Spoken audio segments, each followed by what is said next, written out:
Welcome to the Jill on Money Show. It's Monday, November 13th, and this is the program that is trying to help you make better financial decisions. We do that by asking you to do a little work. Just go to jillonmoney.com, click the Contact Us button. Let us know if you would be willing to come on the air live, and Mark does everything else.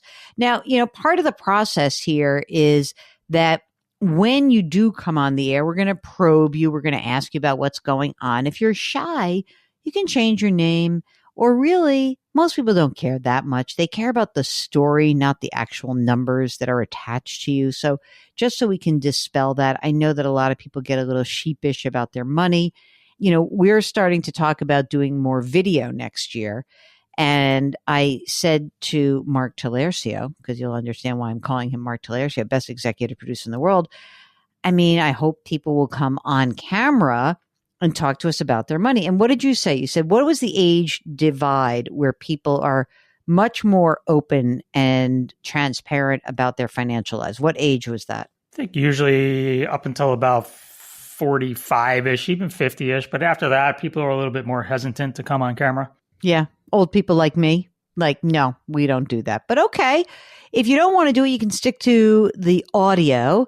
If you do want to do the video component, we're going to start doing that. It's going to be very exciting, Mark. With some friends. With some friends is right. Jill and friends. Jill, Mark, and friends. I'll be like Mr. Rogers. I'll put my shoes on. I'll put, This is going to be like pre-COVID. We haven't been in a studio together since pre-COVID. So it's going to be very bizarre. I'm just trying to think the last time we were in a studio together. It was March 2020. We were still doing shows remotely, though, because you had just had Theo. Yeah, but we were still in the studio. We were coming in at least once a week, so this is going to be like old times. It's kind of fun. I'm excited. Every week, Bryant Park, baby. Oh, my God.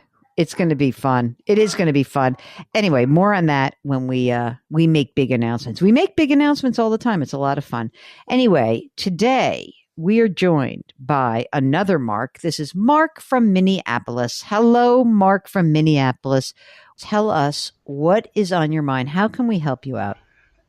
Jill and Mark, my wife and I could use your advice on where to keep funds that we will need for home health care perhaps in the next year or two or three. Okay. So tell us what is the amount? Is this a sale of a house, a stock, some windfall? What are we talking about? Well, it's both a particular and a broader question. We will be selling our home, trying to figure out where to put the proceeds, perhaps $500,000 from that sale. It's hard to know when we will need funds. I have an illness that is proceeding at an unknowable rate, but it is proceeding and progressing. If and when, probably when, I need home health services, they can be very expensive. Mm-hmm. So that's where we're starting from. I'm so sorry. That's just sucks. So I'm sorry that you have to go through this. Let's kind of peel this back a little bit. So, Mark, how old are you? I'm 72. My wife is 76. We're both retired. And right now, what is the source of your income? What do you live on right now? A pension and 2 Social Security benefits, which cover our regular expenses. We reinvest any investment income has been our practice. Okay, so the pension and 2 Social Security checks, how much is that right now? $123. Okay, and that covers the basic expenses, including your house right now. You have a house, right? Yes. Is the pension your pension, her pension? Whose is it? It's my pension with 100% rights of survivorship. What about your investment accounts? What do you have that you said you're just letting that kind of accrue? So what have you set aside in retirement or in non-retirement accounts? We have about $400,000 in conventional retirement accounts. Yep. And about 2.25 outside of retirement. 225, and that's just in a brokerage account, or is that cash? What do you have? I'm looking both inside and outside retirement. The split is 25 stocks and the rest in CDs, money markets, and bond funds. Okay, so let me just make sure I got it right. So 400 is retirement, 225 is non-retirement, right? In a like brokerage account. Does that include all the cash in the CDs, or is there more cash beyond that 225? That's it. Okay, so 400 and 225. And what else do we need to know about this house that you're going to sell? Do you already own a second home, or are you going to use some money to buy a house and some is left over? No, we are downsizing and moving to a one-level place. The perfect place came along, so we grabbed it. So at the moment, we own two homes. Our longstanding home will go on the market after the first of the year. Okay, and that's the one you think you're going to net out 500,000 or so? Give or take.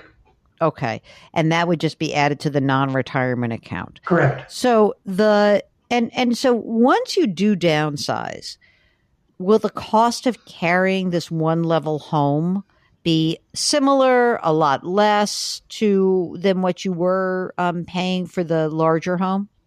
As far as I can guesstimate, it's about $400 a month less, so about $5,000 a year.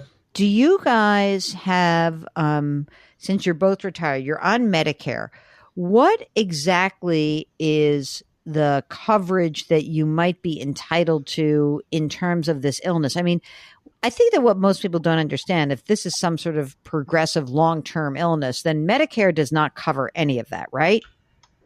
Well, it's complicated. Oh boy, it's like a relationship. How so?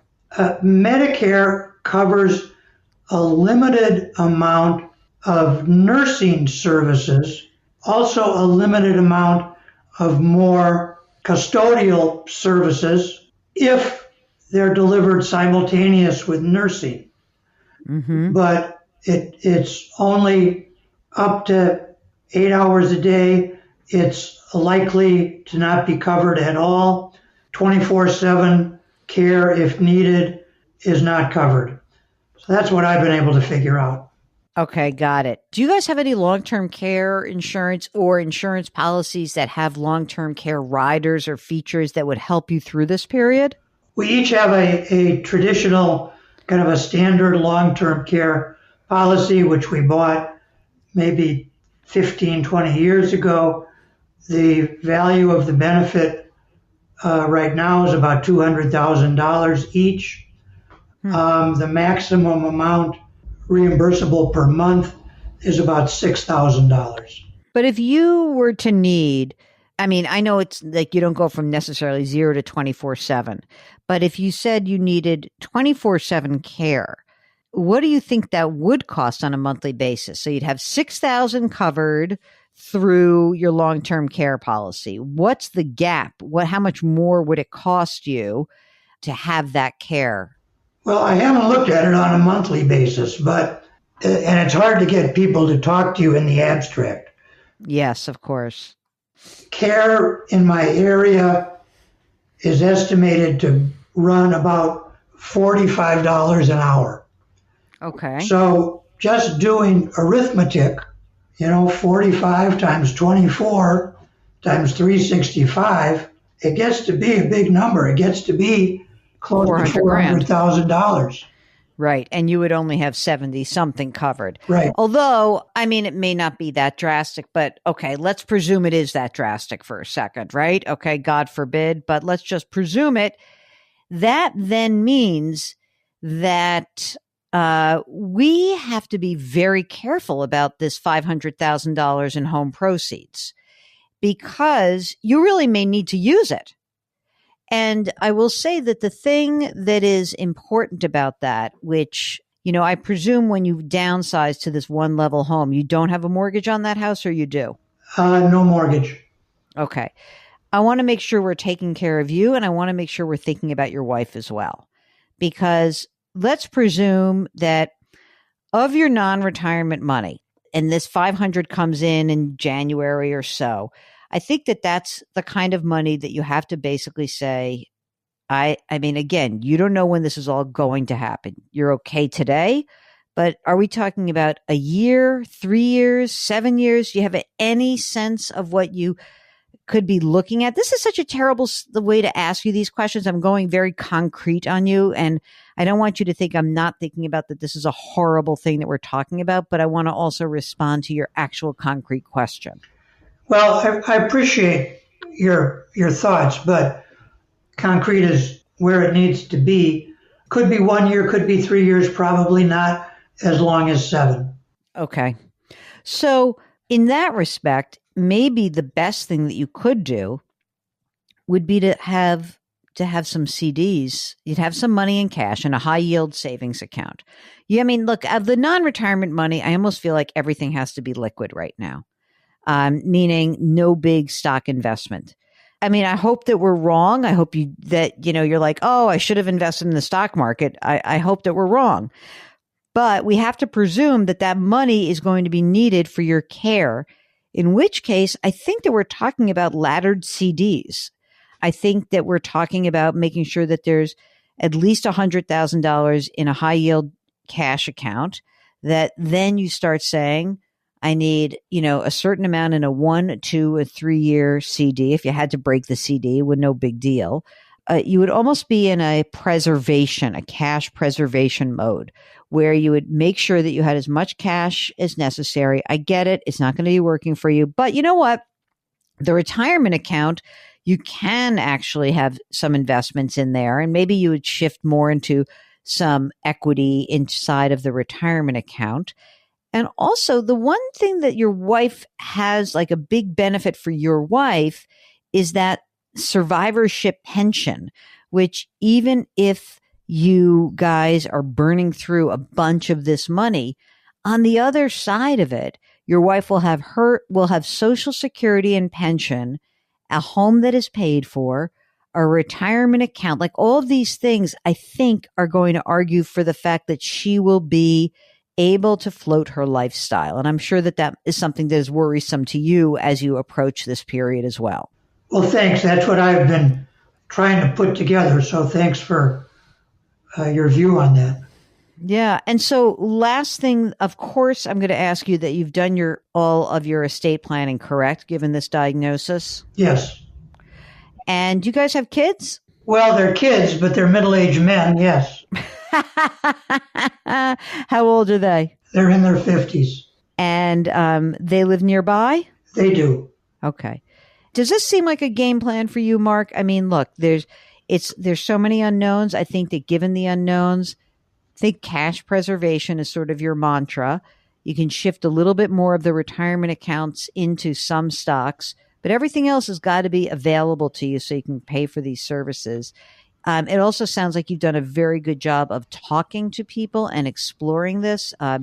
And, there are times where you might come to the end of this money and be like, what the hell? And you might actually then qualify for Medicaid services because honestly, the money you have will have been spent. And then, the house, no one's throwing your wife out of a house. No one's making her get money out of her retirement account to pay for your care. So there could be a time where you actually qualify for Medicaid, which would then fund the gap between your long-term care policy and the need. And of course, it depends on, all this is predicated on timing and what happens next, which we don't know.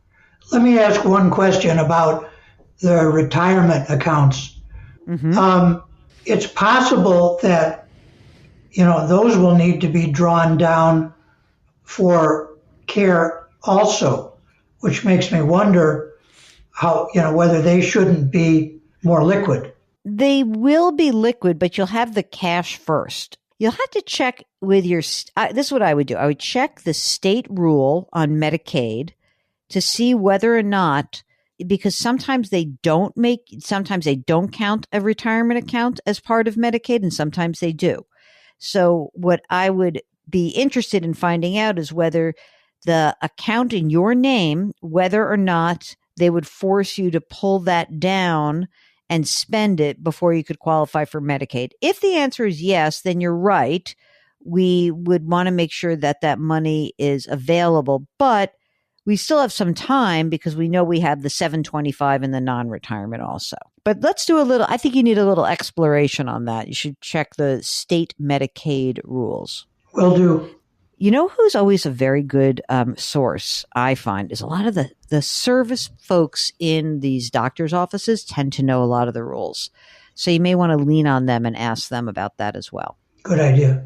All right, my friend. I wish you all the best. I am so sad for you, and I'm so grateful that you turned to us. And we're very hopeful that this period is as little disruption as possible. Let's see how it goes. And we're sending you really good energy. So, Mark from Minneapolis, thank you for getting in touch with us.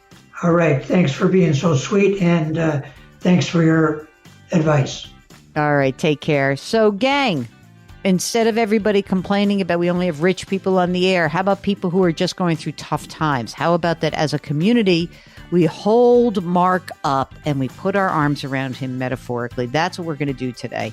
What a way to start the week. And we thank you so much for listening. Please, please, please put your hands metaphorically on Mark's back. I know he can feel it. Change your work, change your wealth, change your life. Thank you for listening, and we'll talk to you tomorrow.